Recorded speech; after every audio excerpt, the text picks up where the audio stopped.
Thank you. Good morning. Who's a Christian here? Most of us.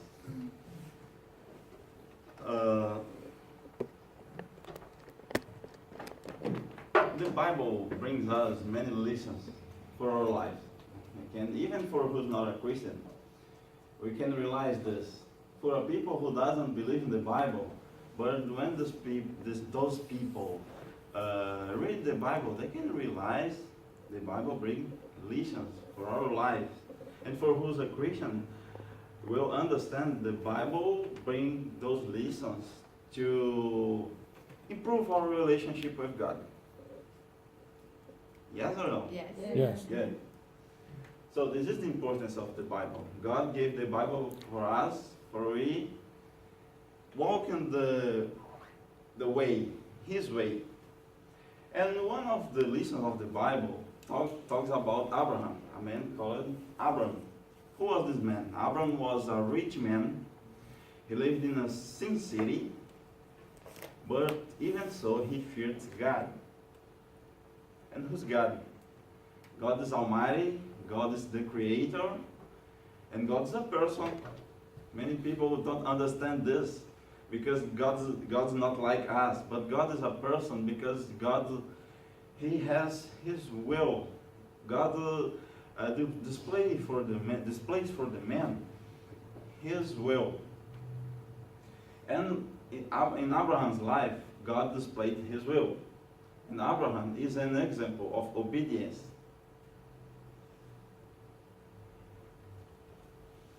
God called to Abraham. God told him, Abraham, go out from your city, go out from your family, go out from your father. And after God made a promise to Abraham, I will make from you a great nation. From you I will bless every family in the world. Interesting, because God gave a mission to Abraham. And then the second time God motivated Abraham. God, in other words, God said, Abraham, I want to make you the father of the world. From you, I will change the history of the world. And Abraham's reaction. Somebody could say, God, why me? God, I don't want to go. But Abraham, he simply went. He left. Abraham had a father. But Abraham had family. But he knew the more important was to be in God's will, obey God. Abraham would miss his family, yes, and his family would miss him. But he knew if he was obedient to God, God would carry off his family. Maybe if Abraham was near his family, but God wouldn't bless them. And we can look in the map.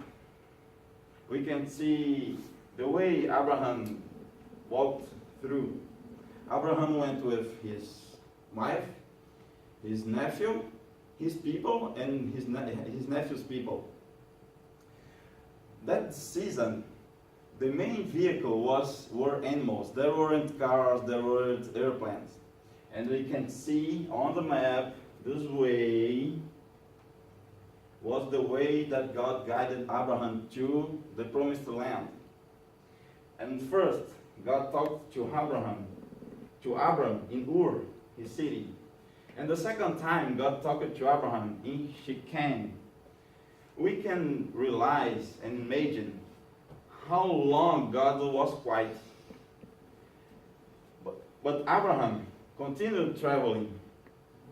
Even God not talking to him. God talked to him just one time. But Abraham had faith. Abraham was faithful to God. And Abraham left. God guides him. The relationship between the promise and the obedience. In one more time, in a third time, God said to Abraham, don't fear. And Abraham asked God, how can I, an old man, how can my wife, an old woman, generate a nation if we are old and if we don't have a son? Abraham had a slave born in his house, and he thought, no, my son, my offspring, will become from this slave. But God said, Abraham, look to the stars, look for the sky, look to the stars. Can you count the stars on the sky? And Abraham said, no, I can't. And God told him, this will be, your offspring will be like the stars of the sky. And Abraham believed the Lord, and he credited to him as righteousness. He just trusted in God's word. Many times God was talking to Abraham, because God knew the challenge Abraham was facing. And God knew Abraham was faithful. He was trying, he was engaging himself to achieve the promise. And God, many times, he asserts the promise. And God changed his name. How I told in the beginning, God wanted to use Abraham to change the history of humanity. And God started changing his history. And God changed his name. Abraham means father of a crown.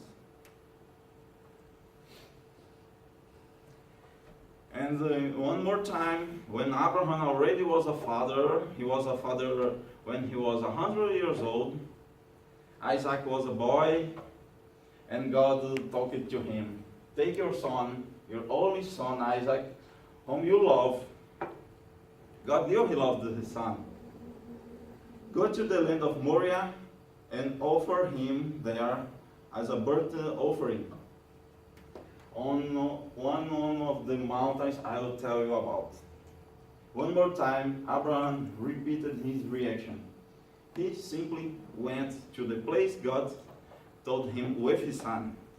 When they were going, Isaac asked him, Dad, where's the lamb? Abraham said, God will provide. Because Abraham believed his son. God could change one more time the history. God could resurrect his son. And when Abraham was about to kill Isaac, God sent an angel, and the angel told Abraham, stop. You already proved. Stop. You already proved your faith. So, you don't have to kill your son. There's a lamb, his horns are stuck on the tree, and you take that lamb to offer the sacrifice. So, your son is not gonna die.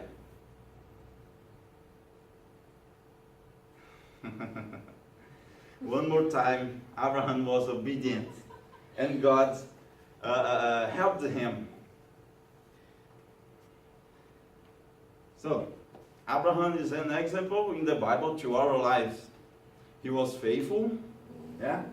Jesus said, you are my friends if you do what I command. So Abraham didn't question God. He just obeyed him.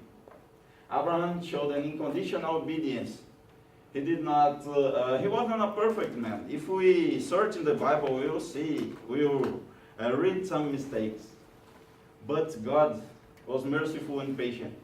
Because God knew he was a normal man like me and like you. And he committed failures, yes. But God knew his intentions. God knew he would face in a hard challenge to achieve God's will. And Abraham loved God more his own and only son. What urged Abraham to obey God's commandment was the faith. This faith took Abraham to trust God. God had the best, although the appearances did not display this. Thank you.